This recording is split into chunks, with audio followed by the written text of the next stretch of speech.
ल हामी मुक्लिन बजार आइयो दसैँको टिकाको दिन यहाँबाट अब सर पोखरा पुगिन्छ होला केटा रेडी है टक्क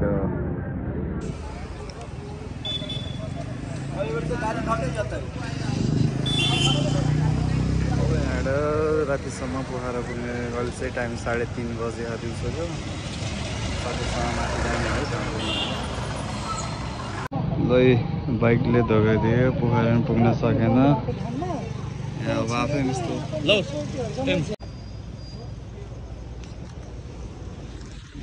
बाइक बनाउँछु स्टेटमा वाक हानेर ल The next morning. र हामी चाहिँ अब चाहिँ पोखराबाट निस्क्यौँ घान्द्रुकको लागि बाटो क्लियर छ दसैँको चहलपहलहरू खाली छ र हामी हेङ्जाको बाटोमा नि आयो बाटो पुरै चिन्दैछ खाली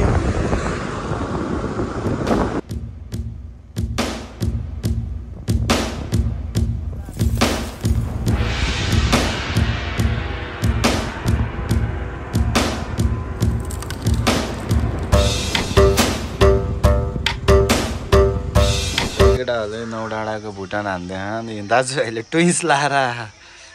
असिस्टेन्ट हेरे त उस भइरह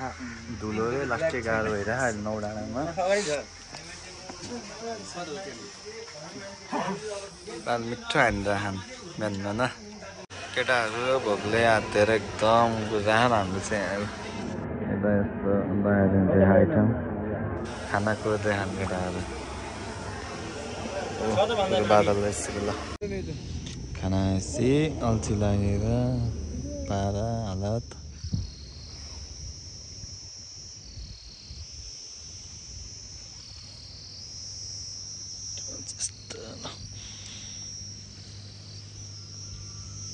टक्क दिउँसोको 12 बजे ल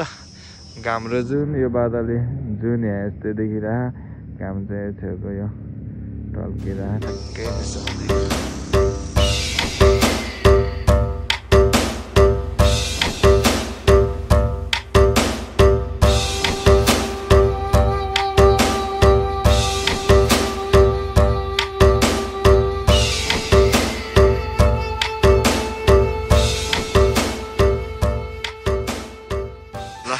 त्यसो फाइनली घान्द्रुकको लागि इन्ट्री पनि भइसक्यो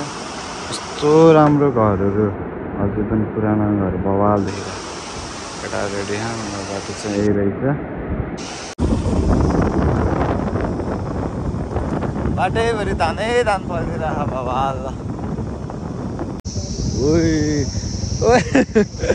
फेरि खोला अब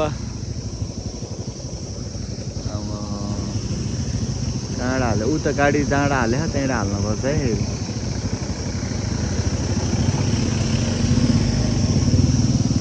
नरोक क्या भेट भेट पार हाना हाना हाना हाना एक्सिलेटर देऊ देऊ देऊ देऊ देऊ देऊ देऊ देऊ वेलकम टु घान्द्रुक हिँड्दा हिँड्दा हिँड्दा यस्तो खोलाको छेउमा आउँदा आउँदा यस्तो दामी झर्ना भेटिसक्यो है माथि झर्नाको छेउ पुरै माथिदेखि बवाल झर्ना चाहिँ बवाल भेट्यो केटा नि मजा जानु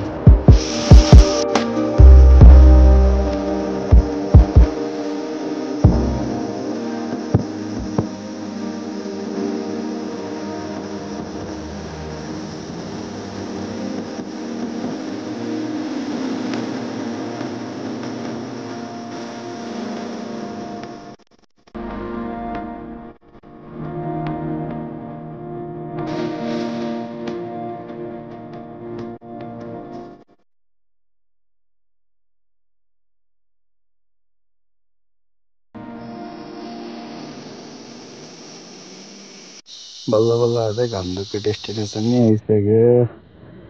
अघिबाट घान्द्रुकतिर घान्द्रुक पनि आइसक्यो घान्द्रुक है मप्प पारा जाऊँ न त अब कहाँ जाने खोज्दै जाने त होला नि अब यहाँबाट माथि हुँदै जाने अब यहाँबाट चाहिँ माथि गाउँतिर लाग्ने सब होमस्टेहरूको नाम रहेछ कहीँ हिँड्दा पाइला गनेर हिँड्ने हो जानु सक्ने बाटो कुन बाटो चाहिँ बाटो रहेछ खिचिराख ल जाऊ काल लाग्छ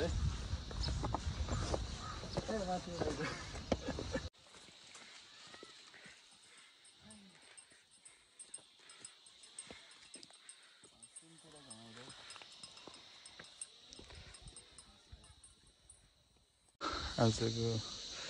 नास्ता पनि आइसक्यो आजको लागि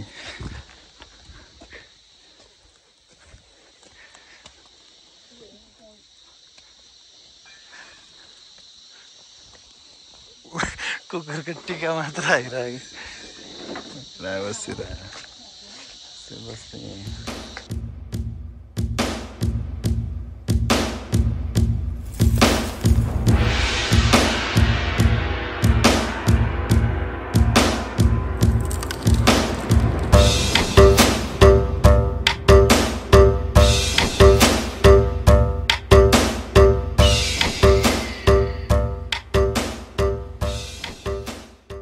यो अन्नपूर्ण हिमाल अन्नपूर्ण यो माछा पुछ्रे ल हामी तातो पानी खाएर अब गाउँ डुल्नु निस्किने केटाहरू टक्क बसिरहन् यो चाहिँ हाम्रो बास बसेको ठाउँ त्यहाँ गफ छाड्दै भ्यू यही हो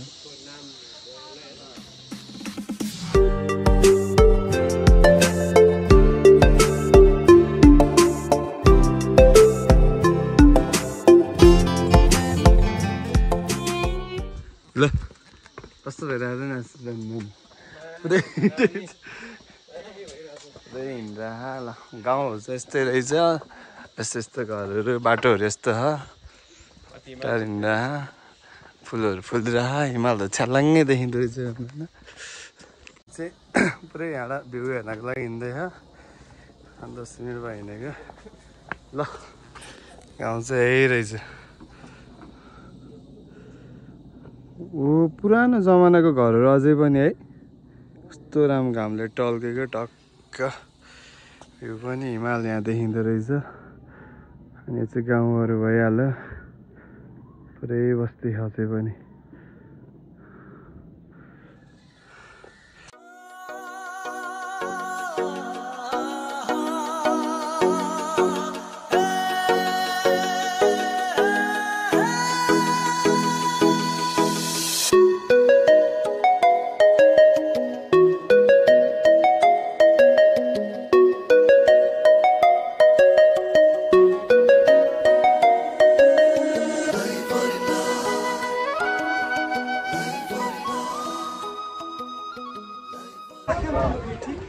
हामी चाहिँ अब घर फर्किने डेस्टिनेसन भ्याइयो यो अन्तिम भिडियो हो त्यही हो ल पछि गाउँ तिमी